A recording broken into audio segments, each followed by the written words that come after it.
now just 1 week to go for the exam. मन में thoughts आ रहे होंगे, pressure आ रहा होगा, like how to deal with it, क्या करना चाहिए last week में. So my advice would only be that you should just relax. This is your last week. You have prepared for like what, 2-4 years, whatever. So if any good advice that I can give you is, a non-conventional advice which I can give you is, try to focus on your sleep, because I do feel that sleep helps a lot when you're preparing for any competitive exam. Reduce your exam frequency in the last week. You should not take that much pressure, because if an exam goes bad, it can demotivate you.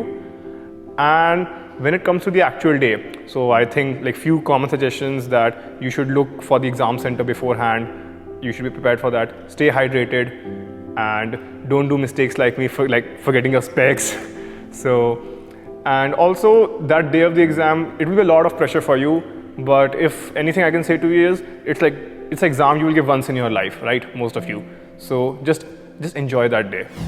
Last एक हफ्ते बचे हैं आपके advance के लिए, और इस एक हफ्ते में जो मैंने पर्सनली फॉलो किया था कि जो नंबर ऑफ टेस्ट हैं उनको आपको लिमिटेड करना होगा, और पॉसिबली आपने एक एरर एनालिसिस टाइप की बुक बनाई होगी, अपनी नोटबुक, जिसमें अपने जो आप बहुत ज़्यादा फ्रीक्वेंटली गलतियाँ कर रहे हो उसको लिखा होगा. आप उसको रिवाइज कर सकते हो, और कोशिश करना कि आपका स्क्रीन टाइम थोड़ा कंट्रोल्ड हो, सच दैट जो आखिरी D-Day है उसमें आपको बहुत ज़्यादा स्ट्रेस फील ना हो आपके ब्रेन को. हो सके तो जो लास्ट का एक दिन है उसमें कुछ नया नहीं पढ़ना, मतलब आप कुछ ऐसे क्वेश्चन सॉल्व कर सकते हो जो आपको अच्छे से आते हैं. इससे क्या होता है कि कॉन्फिडेंस बूस्ट होता है. लेकिन कुछ बच्चे ऐसा करते हैं कि वो या तो कुछ नहीं पढ़ते. कुछ नहीं पढ़ना इज़ ऑल्सो नॉट ओके. मतलब मेरे को ऐसा नहीं लगा था कि कुछ नहीं पढ़ने से अच्छा होगा, क्योंकि एक दिन का पूरा वो स्पैन छूट जाता है. कुछ लोगों के लिए बहुत अच्छा काम करता है, बट मेरे लिए पर्सनली नहीं करता. इसलिए मैंने लास्ट दिन पे वो क्वेश्चन सॉल्व किए थे जिसमें मैं एक्सपर्ट हूँ, तो मुझे उन क्वेश्चंस को सॉल्व करके कॉन्फिडेंस आया था. तो I knew that this confidence will help me in advance. और एडवांस के दिन आई थिंक आपको एक लाइट ब्रेकफास्ट लेना चाहिए, और लंच भी लाइक दोनों पेपर्स के बीच में जो गैप होता है उसमें लंच होना चाहिए.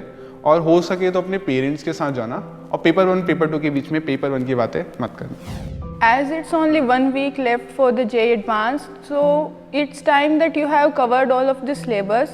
So आप just limited number of tests दो ताकि आप अपने span में रहो टेस्ट देने के, but limited दो. And if any test goes wrong, don't demoralize, because it will only make your performance worst. That's the sort of advice I would give.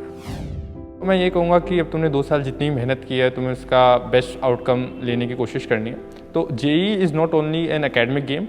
JEE में काफ़ी और चीज़ें भी मैटर करती हैं, जैसे आपका स्ट्रेस मैनेजमेंट लेवल कैसा है, आप कितने अच्छे से परफॉर्म कर पाते हैं, आपको जितनी चीज़ें पता है आप उतने से कितना एग्ज़ाम में दे पाते हैं. तो ये सारी चीज़ें भी इफेक्ट बहुत मैटर करती हैं at the end of the day.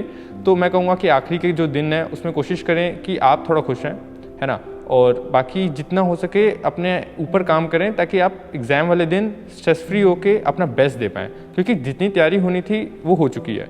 Now it's more about कि आप बाकी फैक्टर्स को इम्प्रूव करें ताकि ओवरऑल एक अच्छा रिजल्ट आए final day. And all the best for JEE advance.